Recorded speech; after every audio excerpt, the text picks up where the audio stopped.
No problem, I do it all the time. I handle insurance claims for a living. You wouldn't imagine the names I get. Can I ask you a question first? Sure. You have children, grandchildren? Oh. Okay. I So, like my title grandchildren like senator, to be honest with you. my mother would prefer Nana over Mom. I have 2 boys, and on November 5th of 2007, I gave birth to a 3-pound, 5-ounce baby boy. After 5 weeks in the NICU, we brought him home, and the surgery was a little delayed, hitting some milestones. He otherwise was a healthy, happy baby. He had a few little muscle issues that, he would tense up, and we brought that to his pediatrician's attention. He was delayed, but they weren't concerned and related it back to his prematurity.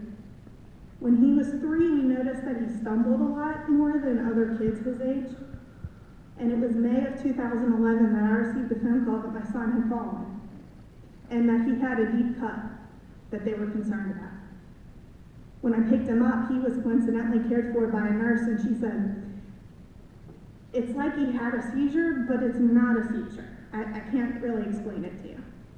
So I took him to the emergency room, and as they were stapling his head, they took his medical history. And the next morning, I got a phone call from Cincinnati Children's Hospital asking me to come in immediately. After having a test that he sat through like a trooper, they called me and said, and they come in to discuss the test, and at one point I heard the word seizure action plan. And I stopped, and I said, "Can we back up? My son doesn't have seizures. We're here for an inner ear problem," which is what they thought he had. And she said with the utmost patience, "I'm sorry, but your son does have epilepsy."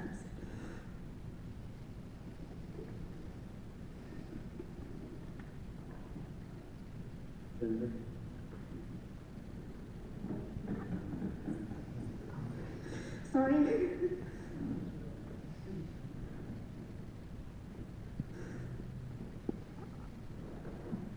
Much of the rest of that appointment was a blur.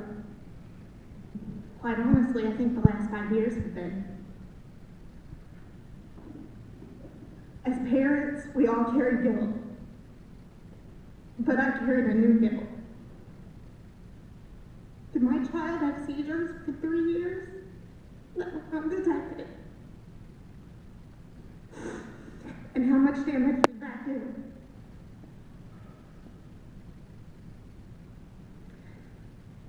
We began down a very long journey that we continue on, full of trial and error with the pharmaceuticals that we had access to.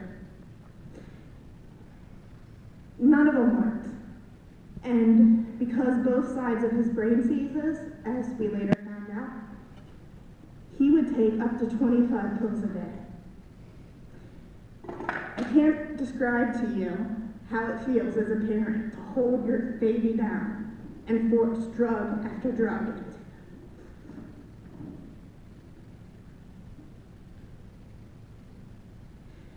There is no one I would give this medication to, from my worst enemy to anyone in this room, if given the choice. But I don't have a choice. The side effects with these medications that I'm allowed to give are horrific. Each time we start a new medication and the doctors go over the side effects, I cringe inward, I obsess over them, I do what every doctor tells you not to do, I hit the internet, and I cry. And wait for the worst to happen and wonder how many drugs I'm going to have to add on top of that one to counteract the side effects that it just brought. To add insult to all of this, they don't work. I might get 6 months of decent seizure control before we have to increase his medication, only to have to increase it again in a couple weeks, and so forth until he maxes out on the dose. My son has what they consider medication-resistant epilepsy. These drugs changed my kid. They changed him to the point that as his mother, I didn't recognize him. When he was 5 years old, he went from being, and no exaggeration, this is a child that will walk into a room and make friends with the most sick child in the room. Without any prompting, he finds that kid or that person and he relates to them. He has always been a mama's boy from the minute he was born. You're okay. And my other son, like many boys, eventually turned to their fathers, but Zachary has not. He would walk in here now and tell you how much he loves his mom. And that's been hard, because I feel like I'm failing him. He came to the point where he would say, as 5 years old, I hate you. I don't belong here anymore. I need to leave. And what 5-year-old do you expect to say that? We began to fear him because he looked for pain.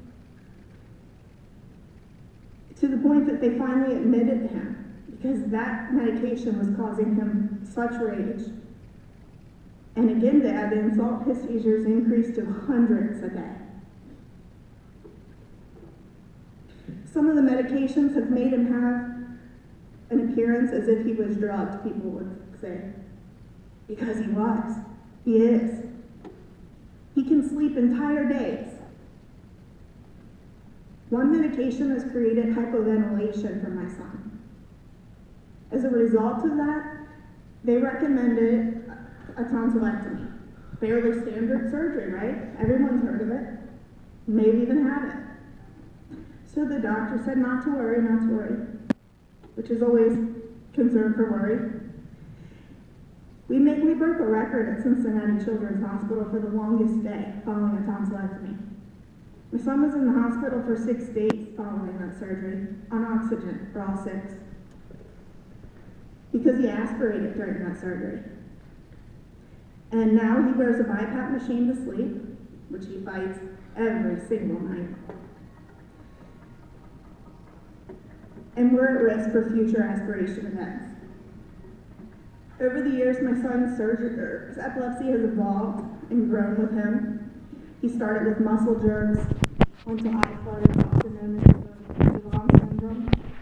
He has absent stares, and he also has generalized tonic-clonics, which I assure you are by far the most frightening to witness. I have watched my son seize for up to 40 minutes at a time. I've never left his side during a seizure except for once. Because doctors will come in and they'll say they're surprised that he can often communicate through seizures. And one particular one, I had to leave the room, left him with my husband, who was not unoffended. But I had to leave because he said in the smallest, shakiest voice I've ever heard him say, Mom, I love you. I hope you love me too. Remember to kiss me. And the entire time he is seizing.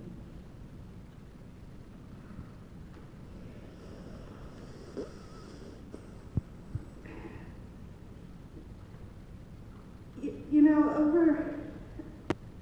over time, we have tried multiple medications, and now today we're at a place where we have a huge decision. You see, he's failing in another cocktail of medication.